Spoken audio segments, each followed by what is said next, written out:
Muito obrigado, presidente. Quero cumprimentar o senhor Francisco Rodrigues, Chico Rodrigues, de Roraima, também nosso querido Messias de Jesus de Roraima, senador Espiridião Amin de Santa Catarina, senador Sérgio Moro do Paraná, outras senadoras, irmãs aqui, irmãos que estão nos gabinetes e também os assessores e funcionários dessa casa, mas principalmente às brasileiras e aos brasileiros que nos acompanham nessa tarde, né, exatamente 15 horas, 3 horas em ponto, aqui do dia 10 de setembro.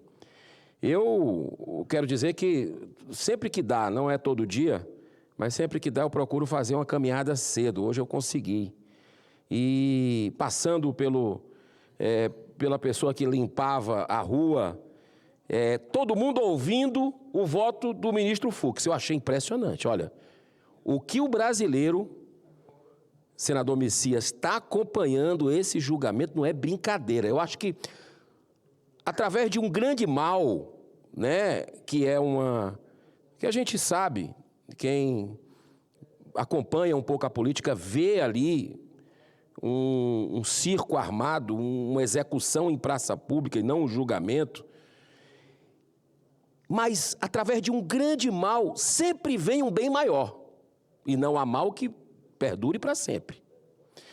E olha como o brasileiro está começando a gostar, inclusive, do juridiquês, de entender sobre o direito, de acompanhar. Isso é um levante importante de cidadania para o Brasil.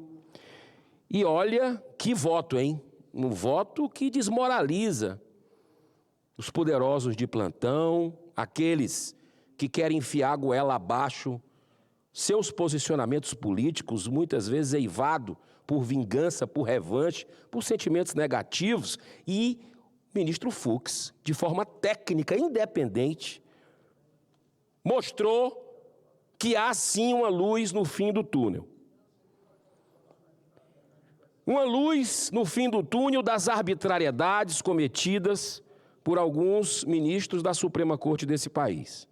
É a luz da verdade e da justiça manifestada pelo voto sereno, firme, embasado no julgamento, se é que se pode chamar de julgamento, em curso no STF, envolvendo os réus de 8 de janeiro, um grupo deles. Eu quero iniciar esse pronunciamento com um pensamento lapidar, destacado pelo próprio ministro Fux.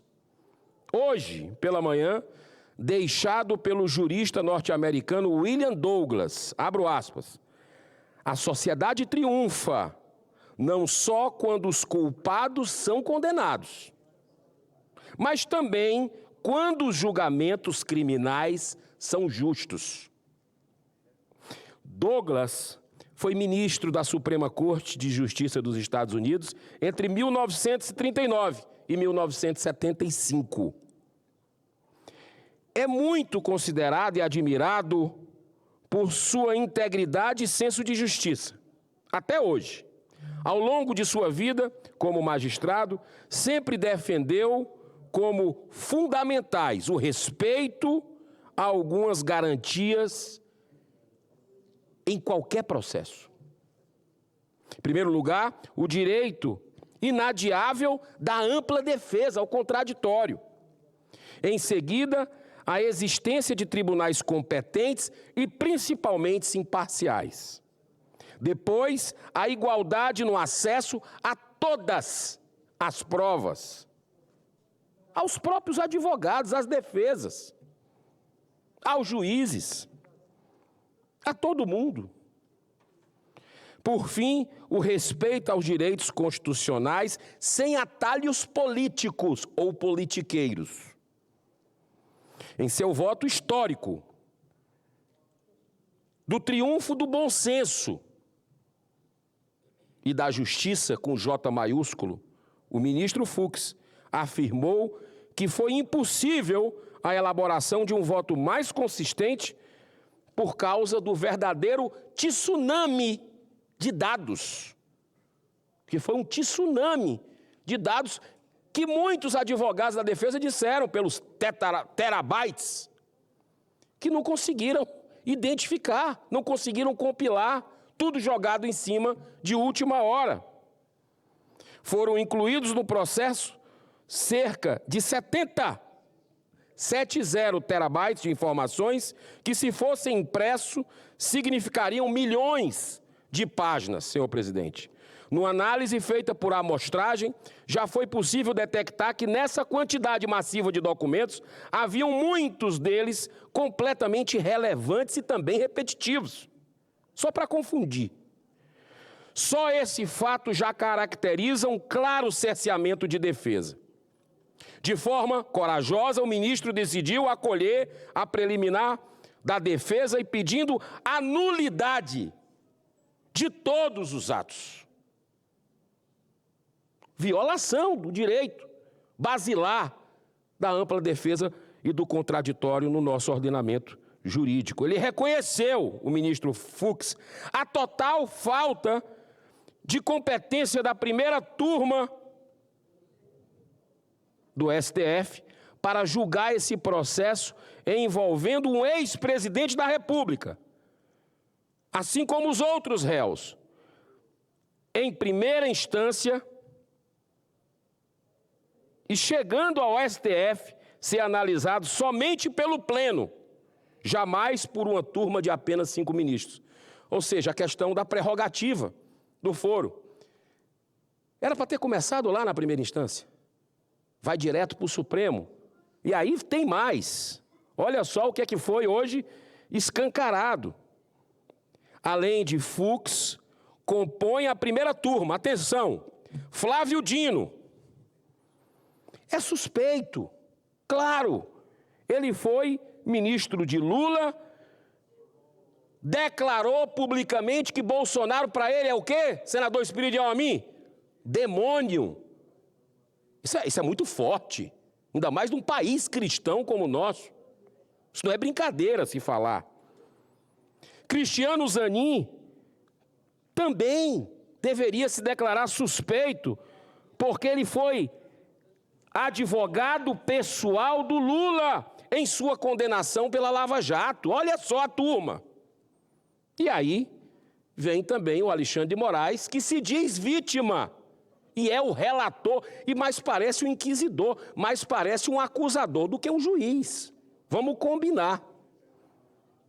Olha, senhoras e senhores, sobre a ministra Carmen Lúcia, pesa o fato de já ter demonstrado, com todo respeito a quem pensa diferente, uma subordinação ao relator ministro Alexandre de Moraes. Não esqueçamos jamais que foi durante o julgamento da censura prévia ao documentário produzido pela plataforma Brasil Paralelo do filme Quem Mandou Matar Jair Bolsonaro. A ministra seguiu de forma envergonhada, mas foi fiel ao relator, mesmo reconhecendo que aquela era uma decisão absolutamente inconstitucional. É aquela velha história.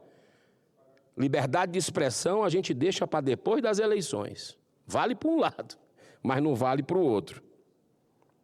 Processo capenga. É o que a gente está vendo nesse julgamento.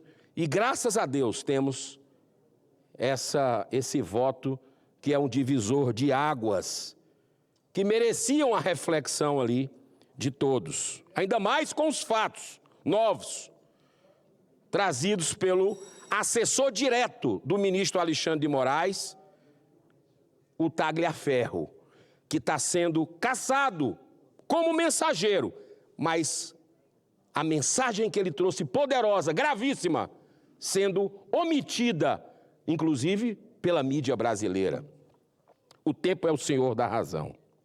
Agora, para encerrar, senhor presidente, já com referência ao relator, o ministro Alexandre de Moraes, é a suspeição que seria a mais inquestionável de todas, porque ele já se declarou publicamente como uma das vítimas do crime que ele chama, entre aspas, de tentativa de abolição violenta do Estado Democrático de Direito. Mas a sua suspeição vai muito mais além. Durante 2019, desde 2019, vem se acumulando denúncias de desvios com abuso de autoridades. E agora, mais recentemente, com o vazamento do Twitter Files. E agora, mais recentemente, inclusive temos uma CPI do senador Espiridião Amin, que precisa ter número para correr, o Brasil clama por isso, que é a da Vaza Toga. Estamos falando de um ministro que foi sancionado, o primeiro brasileiro sancionado pela Lei Magnitsky, como violador contumaz de direitos humanos. Bastaria apenas a última das provas apresentadas por Eduardo Tagliaferro, que se chama de Vaza Toga 5. Todo dia nós estamos tendo aí cada coisa mais grave do que a outra, até áudios do próprio ministro. E nesse vazamento, senhor presidente, já me encaminhando para o encerramento, agradecendo a sua benevolência, dizendo que houve adulteração de documentos nas buscas e apreensões de empreendedores brasileiros, com data retroativa de relatórios, uma fraude processual, com perícia e tudo mais. Caminhando, para encerrar, quero repetir que brilhou uma luz no fim do túnel hoje. O voto digno do ministro Luiz Fux reacende a esperança de milhões de brasileiros para que esse bom exemplo seja seguido por outros magistrados e, principalmente, pelos parlamentares, aprovando urgentemente a anistia aos presos políticos. O único caminho capaz de restaurar a paz, a reconciliação do Brasil e a volta da democracia na nação brasileira. Eu encerro com esse pensamento nos deixado por São Tomás de Aquino há mais de 700 anos. Abro aspas. Dai-me, Senhor, capacidade para entender, reter e aprender. Inteligência para interpretar e falar.